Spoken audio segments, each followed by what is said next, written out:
Teal dear, let's crack on with my to-do list, shall we? Let's start by looking at an article from the New Statesman, entitled "A Male Rape Charity Has Had Its Funding Slashed to Zero. Where Are All the Outraged Men?" Survivors UK is a UK charity with over 20 years of experience in listening and helping male survivors of rape and sexual abuse. The charity offers both individual counselling and group therapy services for victims, and they provide training to professionals and organisations working with male rape survivors. Recent government statistics estimate that 75,000 men are the victims of sexual assault or attempted assault, and 9,000 men are victims of rape or attempted rape every year. Yet, despite the figures, dangerous stereotypes still persist that men can't get raped, and we can't seem to break the taboo around the subject. Survivors UK are trying to change that. In 2014, in London, 307 men reported being raped to the Metropolitan Police, an increase of 120% from the 2012 figures. In July last year, after a review of victim services in London, it was made one of the 4 priority areas for the Mayor to remedy with the application of the £15 million funding in his control to improve services for victims. In 2015, in London, Survivor UK's funding has been slashed to nothing. I am outraged, and we all should be. Survivors UK run a vital service for men who have been affected by sexual abuse, and if it shuts, this will affect countless men in London. But perhaps what makes me angrier is that so few men and men's rights activists, more commonly known as MRAs online, have condemned this. I've always been told that feminists don't give a shit about issues like male rape or suicide. In fact, our detractors contend feminists don't give a shit about men. In case you missed the memo, feminists hate men. At least that's the impression we get from the anti-feminist men and MRAs. Most actively on the web, where they moan about men being oppressed because obviously being a man is so hard these days. Well, let me stop you right there for a moment. So you wrote this article on the 11th of June, and you claim that men's rights groups and men in general haven't been talking about this topic, despite the fact that Justice for Men and Boys, a political party of the UK, posted this on their website on the 25th of May, linking to an article that was published in the Independent newspaper also on the 25th of May, and that all of this happened about 3 weeks before your article came out. A few days after the Independent article, this was being discussed in places like the Student Room on the 27th of May, Reddit on the 27th of May, Salon.com on the 26th of May. But yeah, no one was talking about it. No men's rights groups, no men. It just wasn't being mentioned anywhere at all. This is the caliber of journalism these days, isn't it? Just make a whole bunch of assumptions. It's not like anyone's going to check them or anything. Although I would like to point out to you now that it's not the men's rights side or the anti-feminist side which is telling you that feminists don't give a shit about men, because even feminists are telling you that they don't give a shit about men. Like this girl here, who needs feminism because any time she starts a discussion about issues women face, it becomes a discussion about how these issues affect men too. Like, men are raped too. Men have body image issues too. 1 out of every 5 women is sexually assaulted, but about 1 out of every 30 men is. Over half of teenage girls use unhealthy measures to control their weight, and not even 1/3 of teenage boys will.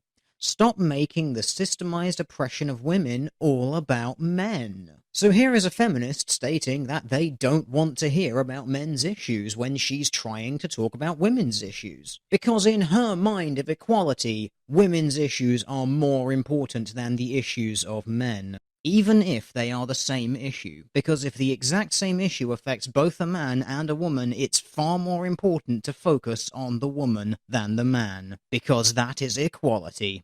Something that the author of this article seems to agree with when she says that yes, there are issues that predominantly affect men like homelessness and suicide, but surely it's a no-brainer that both men and women suffer in our patriarchal society, one that prizes masculinity and expects only 3 things of women: to get married, get fucked, and have babies. I have yet to actually hear a single person ever state that that is the role of a woman in society, but hey, you keep on asserting. Why stop now? But I do love the doublethink. We live in a society where men and women both suffer, but it's a society that prizes masculinity over femininity. And there are times and issues where men suffer considerably more than women, but it's a society that prizes masculinity over femininity. You must have a very active imagination to keep that train of thought on the rails, because to everyone else it span out of control, derailed, and went over a cliff in a fireball, killing hundreds. But just for fun, and to not fall victim of that feminist who is clearly not a true Scotsman, let's look at just how much of a shit feminists gave. So first up we have Jessica Valenti, feminist author for the Pulitzer Prize-winning newspaper The Guardian, who has her own website in which she talks about feminist issues. I'm sure she raised a lot of hell about the Survivors UK charity having their funding cut to nothing, because feminists care about men, right? Oh, she didn't mention it at all. Well, never mind, because she is an author and administrator for another website, feministing.com. So I'm sure if we check over here, we will find some sort of article either written by Jessica or one of the other authors at feministing.com, because feminists address men's issues too. And if we search for Survivors UK, we find a whole host of results. All of them over a year old and nothing at all to do with the rape charity. In fact, all of the articles just talk about women's issues, and rather a lot of them about female victims of rape. No mention of male victims, though, or the charity in question. But this is no doubt just a simple oversight. I mean, we can't expect everyone to know everything that's happening all the time everywhere, right? And I know that deep down in my heart, in my soul and my penis, that feminism cares about men. So I'm sure that everydayfeminism.com will have covered the story of the Survivors UK charity having their funding slashed to nothing. Except that they didn't. In fact, the most recent point that they have spoken about anything to do with Survivors or the UK was from April. But I will not be discouraged from a little legwork. I'm sure that feminist website Jezebel.com covered this one. Always so outspoken and forthright that they are. Well, they didn't do it either. In fact, their most recent articles on that topic come from over 2 years ago. But no matter, for the fword.org.uk, contemporary feminism from the United Kingdom shall surely rise to the occasion and demonstrate to us that feminism cares about men's issues too. Oh, they didn't cover it either. Moving on. However, Paul Elam, the founder of A Voice for Men, disagrees and told the Huffington Post that the problem we see is a culture that puts women first in so many ways and men last. Men's Rights Canada launched their controversial Don't Be That Girl campaign, which said that women often make false rape accusations because they feel guilty for having one-night stands, and on Return of Kings, which I would like to point out to everyone is not a men's rights website in any capacity, something which its founder Roosh V has pointed out numerous times. When commenting on the statistic that 90% of women know their perpetrators in rape cases, a contributor wrote that a man looking to rape someone would not pick a target who could identify him to the police. The focus from men's rights activists seems to be on false rape accusations by women, which are far and few, rather than helping male victims of sexual violence. Now, I'm going to laugh at the false dichotomy that this author is proposing. You don't have to exclusively focus on helping male victims of sexual violence or dealing with false rape accusations. You can actually do both simultaneously. But I would like to take a brief moment to look at this false rape accusation, specifically the few and far between claim. Now, while this author didn't expressly state it, a common figure that you will hear a lot of feminists talk about is the 2% rate. That is the assertion that only 2% of all rapes that are reported are actually false. I'm sure we're all familiar with images such as this from the Enliven project. And this 2% figure is something which has been quite extensively studied, and its origins have been traced back to Susan Brown Miller's paper, Against Our Will. Her citation for this figure is a single speech made by one judge before a small group of lawyers, and the source was a statistic for a single area of New York. But if you actually check her writing, you will find something rather interesting. First of all, the information is nigh 3 decades, by now over 4 decades, out of date. It initially found that 20% of all rapes reported to the police were determined by investigation to be unfounded. By 1973, that figure had dropped to 15%. So the rate of false accusation would actually seem to be 15%, but let's see where they get the 2% from. When New York City instituted a special sex crimes analysis squad and put police women instead of men in charge of interviewing complainants, the number of false charges in New York dropped dramatically to 2%. So instantly, this is a bit of an anomalous result. But what it would seem to indicate is that if you have a police woman interviewing a woman who claims to be raped, that there is a possibility that a woman would be less likely to lie to another woman, or more likely to lie to a man who is interviewing her. Or it's possible that because this study was conducted over a very limited time period, that this may simply be a total anomaly in which a smaller number of false accusations were made. Which is why this particular book has to conclude that ultimately we are left to conclude that there is no published study or data to support any claim that the false rape allegation is, or was, ever down around 2%. Not anywhere, even according to those who originally cited that number. Rather, the number comes from a judge giving a speech to some attorneys 30 years ago whose source has, to date, not been validated. And this viewpoint would seem to be reinforced by a paper published in 2000 entitled The Truth Behind Legal Dominance Feminism's 2% False Rape Claim Figure by Edward Greer. Now, it's a reasonably short paper which I do encourage you all to go and read in your own time, but I'm going to have to give you the teal deer version of it. The author looked at 3 papers where this 2% figure had been quoted and basically went through the citations to try and find the origin of it.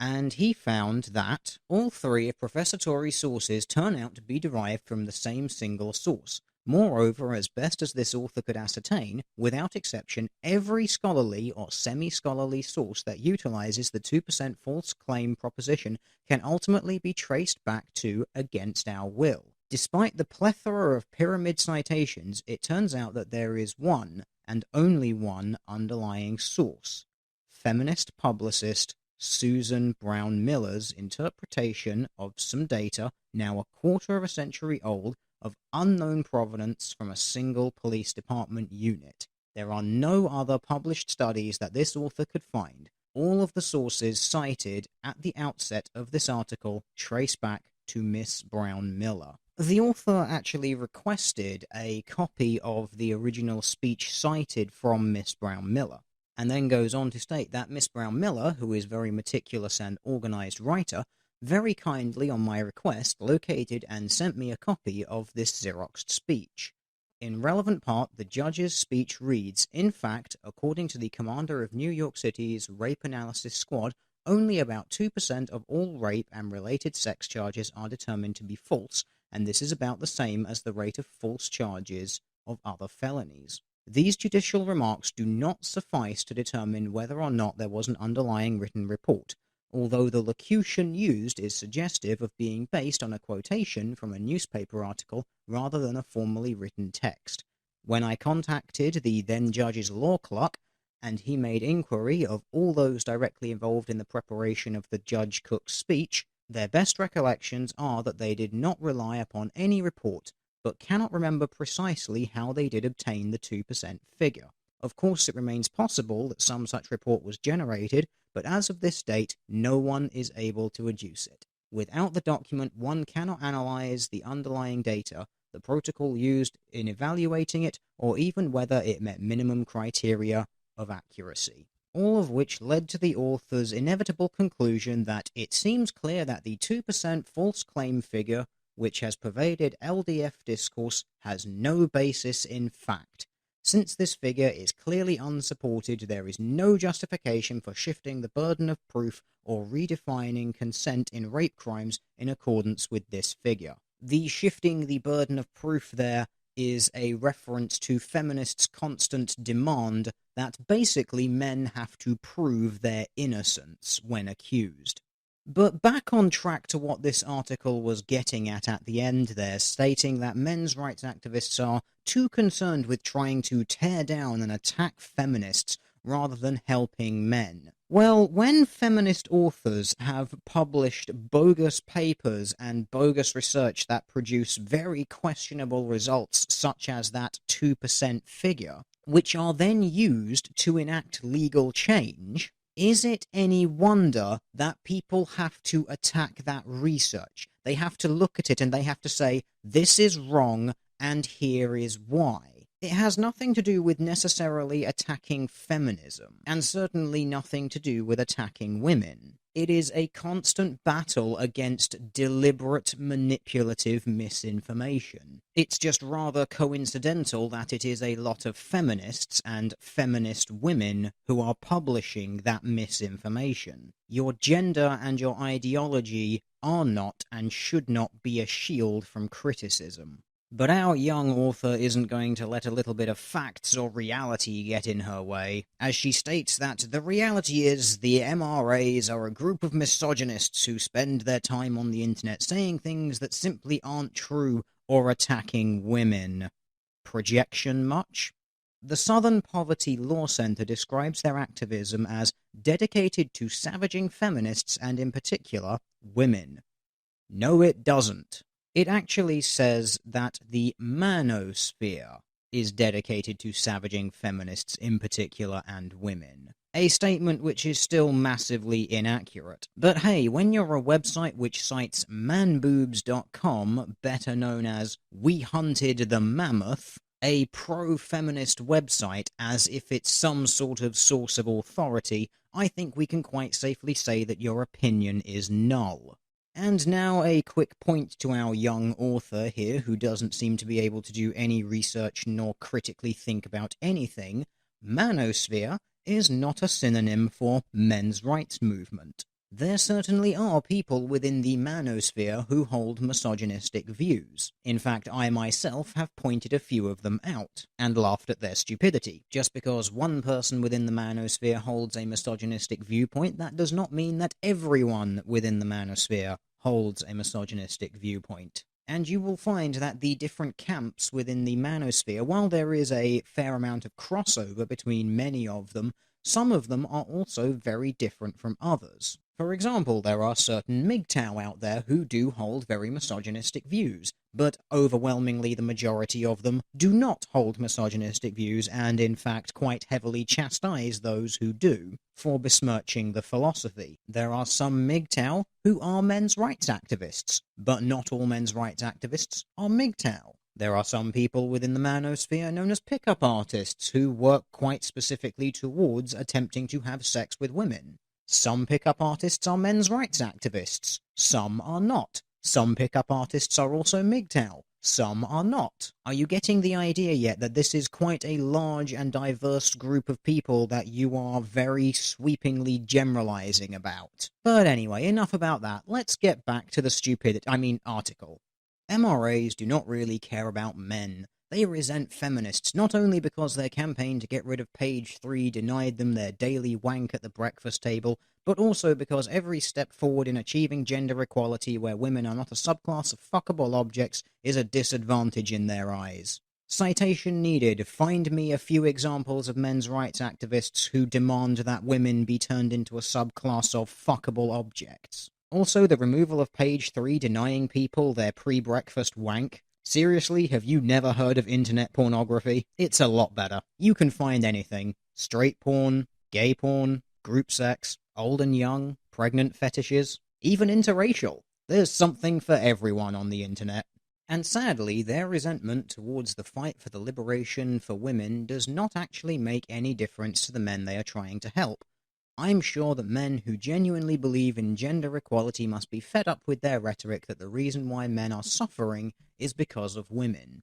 This kinda proves to me that you did no research into the men's rights movement at all. A lot of the men's rights movement doesn't think that men have problems in society because of women. There's a few who do, and there are a few social issues that seem to be caused more by women than by men. But generally, the fight is against something called gynocentrism, the belief that humans as a species have built a society around the idea of protecting women, and that men should go out of their way to serve women whenever possible, which is why we have notions such as chivalry, don't hit a girl, open doors for women, and so on and so forth. And that a lot of these chivalrous acts and thoughts have made it into legislation and the court system, which is why studies will consistently find that women will be given lighter sentences than men when they perpetrate an identical crime. And that assumes that they even go to trial in the first place, because it is, again, consistently found that women are less likely to ever even be taken to trial. It is not the belief that men suffer because of women, it is the belief that men are generally made to suffer because of society, a society in which they are generally seen as disposable utilities, which is why when men make up the majority of workplace deaths, people tend to get frustrated by the fact that feminists never seem to address this. But anyway, back to the article. It seems that if men and MRAs aren't writing, and let's be honest, complete bullshit, holy fuck the projection, they are attacking women. Citation needed. Men's rights activist and founder of Justice for Men and Boys, Mike Buchanan, has accused the founder of the Everyday Sexism Project, Laura Bates, of lying because she talks about sexism and the disproportionate effects it has on women compared to men. He also gives out awards to feminists for lying. Okay, but what's the problem here? Because you seem to be insinuating that when a man calls a woman wrong, that is somehow a problem and shouldn't be happening. I mean, as we've shown in this video, and as I have documented in the past, feminists can and will intentionally lie or manipulate data in order to push a narrative, and you seem to be implying that pointing this out is somehow wrong. It's almost like you believe that women should be above criticism or critique even when they are spouting complete bullshit. As I have said before, your gender is not and should not be a shield from criticism. Men on the internet can send the feminist campaigner Caroline Criado Perez online abuse detailing how they want to kill, mutilate, and rape her, interspersed with comments about the inequalities that men face and how men are neglected. You are aware that anyone can do that, right? It's not only men who can use emails and the Twitter. Women can do that as well. And just because they can do that, does that mean that that's what they are actually doing? Also, is it really a gendered issue? Because there seems to be quite a large amount of evidence that points to the fact that men are harassed as much, if not more, than women online. It's just that women are more likely to claim that they are receiving it because they are women. So it seems that women on the internet seem to jump to the "rah, it's misogyny" answer, rather than just accepting it's because they're being an idiot. And then our brave young author questions, but do we see them taking any action? Well, they try to, when they're not being shut down by feminist protests. We're not super interested in talking to you, first of all, but basically we're here to shut down an event that is promoting the patriarchy.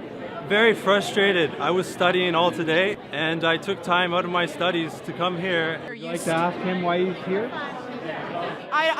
I'm not sufficiently convinced that I'll receive an answer that isn't what I've presented. 2 of my friends committed suicide, and I want the peace of understanding why that happened. Wow. When did this happen?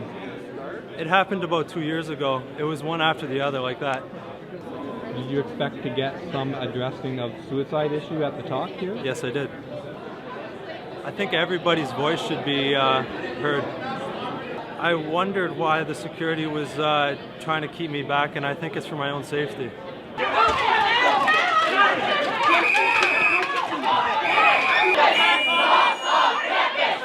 This is what men's rights look like! This is what men's rights look like! This is what men's rights look like! This is what men's rights look like! You have a murder, bastard! Yeah, you're fucking dumb! Fuck you! They're fucking pigs! So you believe it's hate speech, right? It is hate speech. I've never heard him before. I don't even know what he's talking. I've Okay, never heard of him before. We invite you to educate I just yourself. so I Then just when wanted you to listen to decide, him. go on Google. I just wanted to There's see who nothing this wrong guy with is it. and what he's talking about. But now I There's can't the get internet in. for that, okay? You should be fucking ashamed of yourself. You're fucking scum. You are fucking scum. Fucking rape apologist, incest supporting, woman hating, fucking scum. Is there someone else I can wait to see more following?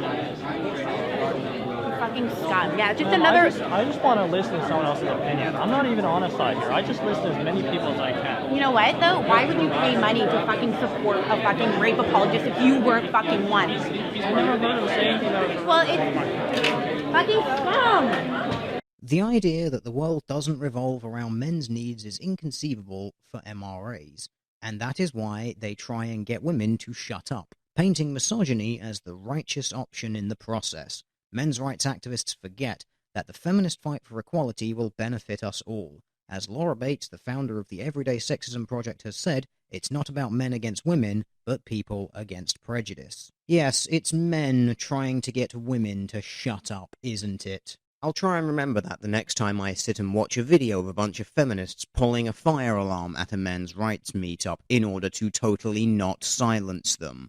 Frankly, this entire article stinks a little bit of Sargon's law and hypocrisy. Rather than raising awareness of this charity's lack of funding and attempting to get feminists engaged in an actual men's issue, they instead choose to use the whole event as a means of attacking the men's rights movement. Quite hilarious for someone who has been shortlisted for Red's Smart Woman of the Year award, which sets a depressingly low benchmark for what we now consider to be smart. But amidst all of this, we cannot forget that the real people who are going to be suffering from this are the men and boys who are now not going to be getting the support that they need. Because by removing funding from this charity, the British government is sending a very strong message that they do not consider men's mental health to be worth investing any money in whatsoever. And then they wonder why the leading cause of death for men in the UK under the age of 35 is suicide.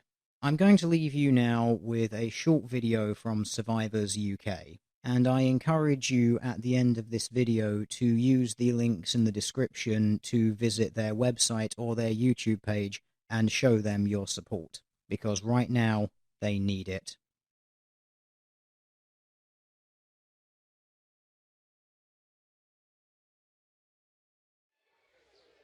My mates were dead jealous of all the new stuff I got. They all thought it was cool. New toys, gadgets, kites, radio-controlled car. I was popular. And then it stopped. I don't know why it stopped. I didn't want the touching to carry on, but I don't know why it stopped. And that bothers me. I suppose he stopped liking me. Sorry to go on. Other people must have had it much worse. I only had to toss him off occasionally and let him do the same to me. He said my mum wouldn't believe me, that it was my fault. I must have brought it on somehow. Sometimes I feel people can see it written on my forehead, like I'm a marked man. They can tell what happened, like somehow it must show. People judge, don't they? I read in the papers that if you're abused, then you're more likely to become an abuser yourself. I've got kids now. I pretend I've got a bad back, so I make sure not to pick them up and cuddle them too often. I make excuses not to bath them. I don't mind really, but I do worry, if I'm honest, that when I wash them down there, it will trigger something in me. Even worse if it stimulated something in them. The last thing I want to do is to hurt them. I can read them stories though, and that's alright because I can do that from a distance. I must have asked for it somehow. Like I said, I'd never hurt my kids. So I keep a distance. It's just easier.